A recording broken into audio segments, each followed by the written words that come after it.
Hello, everybody. This is Asha Saxena, founder and CEO of Women Leaders in Data and AI.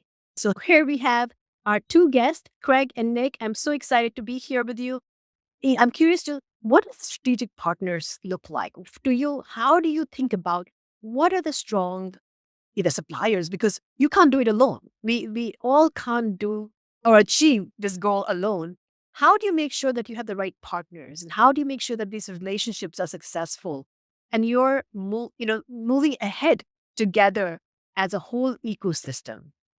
Yeah, I think the biggest thing for me on the kind of the consumer side of the partnerships, I look across my partner ecosystem and uh I have some transactional vendors, and then I have some real partners that I can dig in with. And the biggest difference between the transactional groups and the partners is really one delivery of capability, right? So I can pick up the phone and say, Greg, I got 5 positions that I need to be filled, and they need to be filled pretty quickly. And she can deliver 5 candidates who go through a litany of interviews, and everybody comes out on the other end going, yep, they're solid. They know. Craig's not an ITC is not a company that is just hammering on volume, right? Like I've called a couple of the more transactional ones and said, hey, I need a couple of people that are really good threat modelers. And what I got was immediately I got half a dozen resumes, set up interviews with them. The resumes looked good. And when I went to talk to them, none of them had done threat modeling. None of them had been through they were all architects. They had concepts of threat modeling or whatever, but none of them had been through the formal process. Talked to Craig and, experienced, seasoned threat modelers come through. So one is really execution. The second is trust. So I know that when I pick up the phone, and this has developed over time, but I can talk to Craig. He can kind of capture what is it the essence of the beyond what the job description says, what's the essence of the skill that you're looking for? And then I trust that he's going to give me a high quality kit to get that. Right. And that is incredibly valuable. And then the third component is it's gotta be right financially for both of us.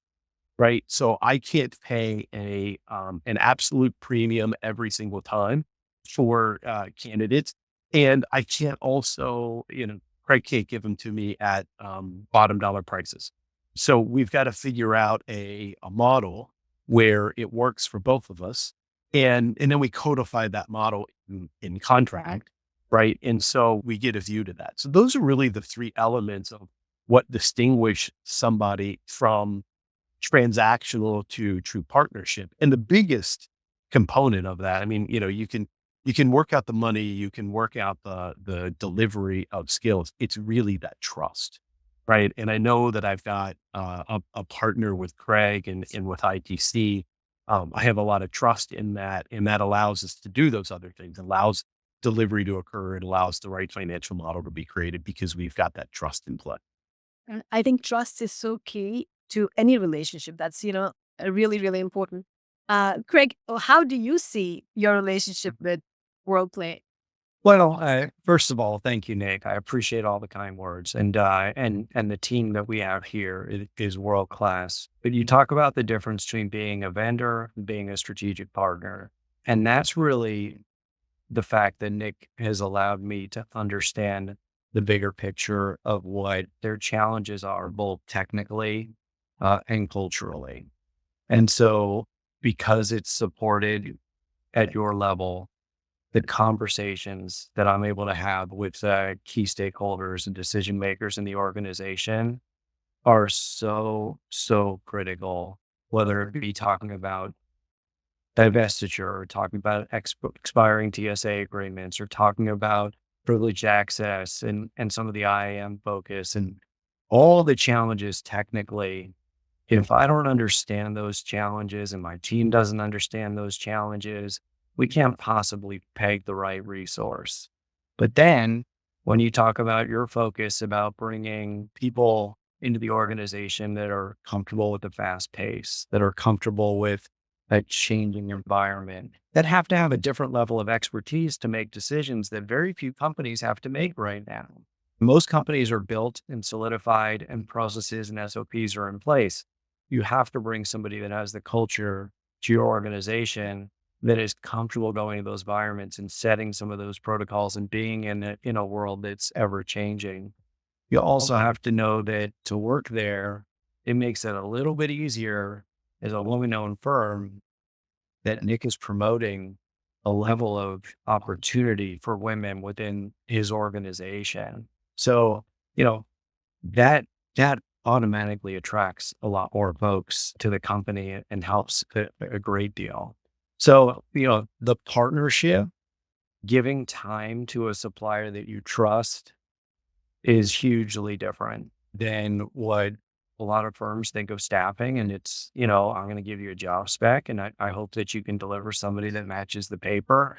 If you're working in the staffing industry on keyword searches and AI searches, that can only take you closer. You have to have the relationship and the trust to actually vet out the skills to a whole different level, or you end up like every other firm, just doing an AI search and pushing out a bunch of resumes. And that's not something we're committed to doing, but we're committed to doing the best work because we do that for our partners and we view ourselves as an extension of your org. And I think a lot of firms don't take that approach. They just want to make a transaction happen and get a commission or get a fee. And that's not the way to do it. Um, we also look at some of the opportunities around pricing. And I think it's more about the long-term partnership than it is about the rate. So there are opportunities will attract people because of the opportunity at WorldPay. If you understand how cool it is that you all are divesting and building out a team essentially from scratch, that's all public knowledge. I hope you don't mind me sharing that information. That attracts a level of exciting resource to the firm that's ready to do some really cool stuff. And it's a very rare opportunity. So, but if we didn't have our conversations, nobody would ever know that. You just be filling a piece of paper and matching a job spec, right? So it's a different partnership. Yeah. And I took this job 6 months ago. And you can imagine in the last 6 months, every consulting firm and virtually every tool vendor has reached out to me. I've received over 1,200 LinkedIn connection invites in the last 6 months. I mean, it's absurd, right? And on the rare occasion that I do talk to somebody who I don't know, invariably 9 out of every 10 of those conversations start with the person asking me, "So tell me about your challenges." And I'm like, this is going to be transactional, isn't it? This is not going to be a partnership. When Craig and I had our first conversation, he didn't ask me a single thing about what jobs we had or what the organizational goals were or what the challenges were or what we were trying to accomplish. The first thing he did was he started asking me, "Tell me about yourself. Tell me about what's passionate. What are you passionate about organizationally?" Right. And then we got into conversations about what our goals are, what we're trying to do, and all of that kind of stuff. But the lead in is so he had background kind of on what culturally what I was trying to do well before we got into what we were trying to do strategically or even tactically, right? And that was like a key in my mind. It was like, okay, this is going to be a more strategic uh level of a conversation and a little bit more strategic partnership than just a transaction. I love that story because I feel like you humanize the workforce, It's so many times in your day-to-day life, you become transactional. You're running from one meeting to the other meeting. But I love this story because Craig, I think the approach you used was to pause and say, how are you? And I think it's such a basic human thing, which you think everybody would do, but people are so transactional because they're so caught up in day to day. I mean, I don't blame them because they're so caught up, but I think it's a skill. And I think that's what, Nick, you were talking about. Thinking out of the box when you go to hire, you just don't need technical skills. You need these human skills to understand how are you going to engage with your users. If you're even in cybersecurity, it's not just about making sure that you're putting the firewall. It's about really talking to people and understanding what do they really need. And I think that's the key skill, which as leaders, we need to start going out of our people who look like me, go out and say, let me find people who don't look like me, don't think like me, and bring that human element into your organization. And I think, Craig, you spoke about the culture, right? It's about the culture you are building. And I had to say, I spent 30 years in technology. And the one thing which I've enjoyed doing, we've built this award gala and we do it every year, is cheering for these leaders. I think it's so important to recognize these leaders. And I was going to say to you, Craig, you should nominate your company and your CEO because what you guys are doing is incredible. And to have a place where you can recognize these leaders, you're doing it on November 15th. If you're in New York, definitely stop by. But leaders like your CEO should be rewarded. Craig, you and Nick, being the male allies that think about bringing everybody together, for the right reason. I always say merit is not just about, one skill. It's about having the diversity to create that merit within your organization is really key. Yeah. And we'll go to the transformation piece now. I just want to just really bring it full circle into another part of the conversation we were having. So you mentioned Craig started with the how are you as opposed to what are you, right? Yeah. And in reality, he started the conversation with who are you? Yep. And the part that's great about that in bringing it full circle is that's a lot of how I approach hiring positions um that are not the skill-based positions that I was talking about. Again, there are going to be some things I for malware reverse engineering, I have to have somebody that has that and has demonstrated that skill set. No, full stop, right? But for other positions, and there's a laundry list of them within cyber, it's about who the candidate is and not what they are, right? Or how they've done in the past. It's really about who they are and do they have the right capacity to learn and perform in the environment and in the culture that we are WorldPay. And so I remember in my previous job, I had I came in and there was a young woman who was a program manager and she was absolutely on fire in terms of enthusiastic and ready to go. She had never run an identity management program before, but she had done some program management things before. And I said, look, I want you to take a leap of faith. I want you to run my identity management program. And she was like, I don't know how to do that. And I said, I've got guardrails in place. I've got a safety net. I won't let you fail, but I need you to go do this. Take this leap of faith. And now this is, 4.5 years later. I've obviously left the company, but she was speaking on a identity and access management panel at FSISAC as part of a 4-person panel talking about the future of identity. So you go from not necessarily having a ton of experience to being industry recognized expert, and it was about who she was, not necessarily her past skill set, but that's the kind of stuff that we're going to have to do a lot more of that in cyber in order to fill all of these positions that we have as an industry. That's amazing. And I would add, I think it's interesting, staffing business, the solutions and consulting business been around a long time. What's not talked about is that we get the opportunity to go to work every day and find people incredible opportunities. And that is still the most fulfilling part of most people's world.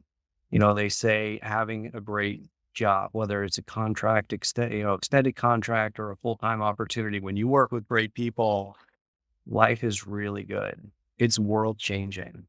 And it's ranked up there with getting married, having kids, you buy your first home. Then there's like this, what do you do every day for work?